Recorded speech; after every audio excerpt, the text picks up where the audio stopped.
দেখেন গাইস কি একটা অবস্থা। সে কিন্তু সাদাপুরি ছিল, সাদাপুরি থেকে অবশ্য তাকে একজন লালপুরি বানিয়েছিল যে মেহেদি টেহেদি দিয়ে। ঘটনা হচ্ছে সে হচ্ছে গিয়ে আমাদের বাড়ির দরজার একটা স্ট্রে ক্যাট। এক কথা হচ্ছে আমি তার মাঝে মাঝে খাইতে টেতে দিই। আজকে সন্ধ্যাবেলাও সে খাইছে, তার আগে খাওয়াইছে, খাওয়াটা তারপর দেখি সে উধাও।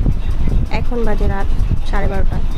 এই রাতে সে আসছে, দেখেন কাঠ চুরি করা। ও মা, আমি তো মানে কার যে লাঠি চুলার যে রান্না করে না, ওই চুলার ভিতরে কি খুঁজতে গেছিলো আল্লাহ মাবুদ জানে। মানে ও এই গরমের দিনে কেন চুলার পাশে গেছিলো আমি জানি না, চুরি করতে পারছি কিনা তাও আমি জানি না। তবে হ্যাঁ, এক শরীর ভর্তি কালি নিয়ে আসছে। আই ছাড়, এই যে দেখেন দেখেন দেখেন কি পরিমাণ, দেখেন ধরতেও দেয় না। আরে ধরতে দেয়। এই যে এগুলো সব কিন্তু কালি, এগুলো সব কালি। দেখেন থোবরাটা, দেখেন থোবরা, মুখটা দেখছেন, চুনির মুখটা, চুনির কি অবস্থা দেখছেন, দেখেন।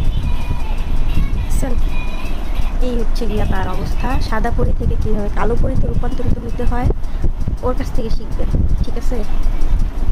চাইলে টিউটোরিয়াল দেওয়া যাবে, আর যদি কেউ টিউটোরিয়াল চান অবশ্যই কমেন্টে জানাবেন।